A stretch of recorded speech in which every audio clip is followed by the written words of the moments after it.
diplomatic impasse, a tense, brittle calm that sits over a region still raw from recent strikes, assassinations, and the fear of escalation.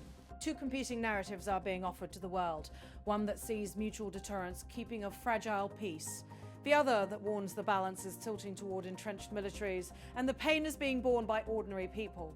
Tonight, we thread those perspectives together and asked what the pause between fighting really means for the future, for Tehran, for Washington, for commerce in the Gulf, and for the millions whose lives are being reshaped by sanctions, shortages, and curfews. For the time being, the mood among both capitals can be described as cautious restraint. As one expert put it, neither side wants a return to direct conflict.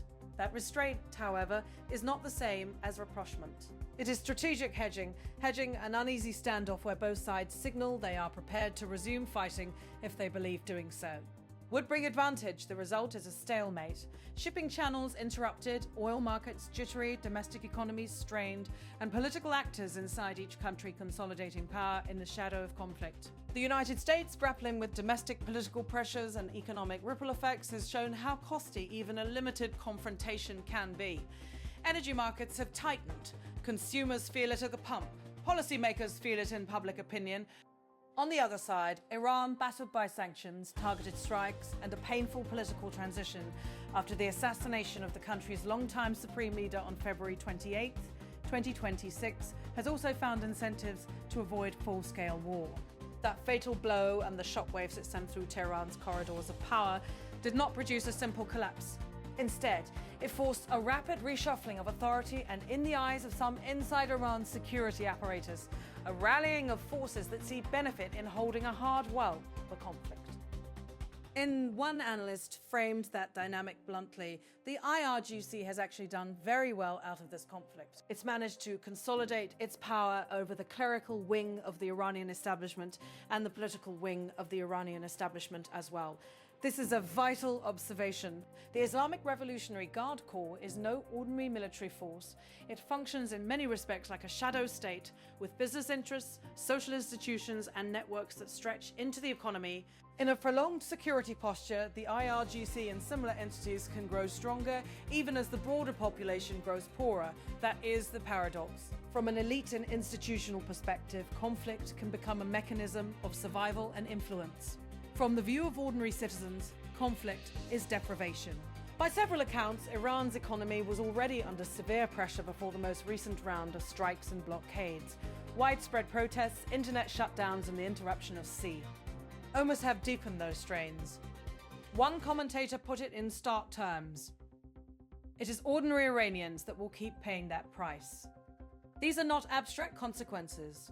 Restrictions on travel, spiraling inflation, and the collapse of business opportunities are daily realities for many families.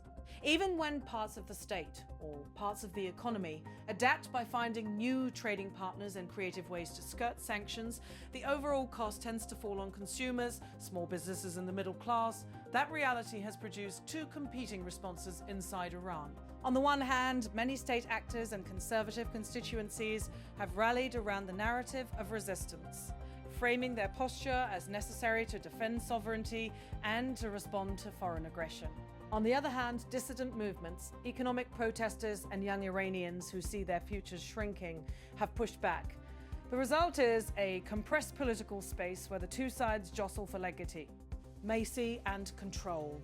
Accusations fly about culpability, and accounts of the violence are contested. One voice described a violent suppression of protests that left up to 30,000 injured people dead, a number that underlines how messy and contested the facts are in moments of conflict. Another contributor disputed external narratives and insisted the picture presented by Western media misrepresented the situation on the ground, saying it was Western media propagation that pushed a false story of division and breakdown. These competing claims matter because they shape how outside governments and publics perceive the legitimacy of Iran's political order and the urgency of diplomatic engagement. Beyond domestic politics, the economic and strategic effects radiate outward. The Strait of Hormuz, the narrow choke point through which a significant share of the world's seaborne oil passes, has been a focal point for both symbolic and material coercion. when naval blockades threats to shipping or are. Restrictions on port access are employed. The ripple effects are immediate. Global oil prices react, insurance costs for shipping rise, and manufacturers and consumers feel the impact. One expert noted that despite the pressure, ships are still the daily passage of ships is around 13%, a figure offered in the course of the debate to illustrate the significant but not total disruption of traffic. Whether that precise percentage is the right one matters less than the broader point. The Strait is both leverage and Achilles' heel for the global economy and for the actors who claim to control it. Another persistent theme in the debate is the role of outside powers. Moscow and Beijing, long-term economic partners for Tehran, have become vital sources of trade, investment, and political support. When sanctions and blockades squeeze Iran's traditional markets, those relationships can provide lifelines, barter arrangements, fuel swaps, and access to alternative financial networks that do. It's not erase domestic hardship, but it changes the shape of survival. For many inside Iran's ruling circles, the perception that the country can pivot to new partnerships is a political advantage and a counterweight to Western pressure. In Washington, the calculus is equally fraught. Political leaders face electoral pressures and domestic audiences sensitive to oil prices and perceptions of national security, success, or failure. A language of deterrence, showing strength, maintaining sanctions, backing naval patrols, has to be balanced against the strategic risk of escalation and the practical harm to global commerce. As one commentator put it, domestic politics are pressuring leaders to end confrontational measures quickly, even when military or strategic aims remain unfulfilled. So where does that leave diplomacy? Right now, the situation resembles a frozen negotiation with moving parts. Neither side wants to be seen as the first to yield, but each side also has very real incentives to avoid another round of direct combat. A period of stalemate is in some ways the most dangerous state of all, complacent enough to avoid immediate war, but long enough to let hardened positions calcify, political actors strengthening their domestic hold, and socio-macroeconomic stresses intensify. That creates two broad risks.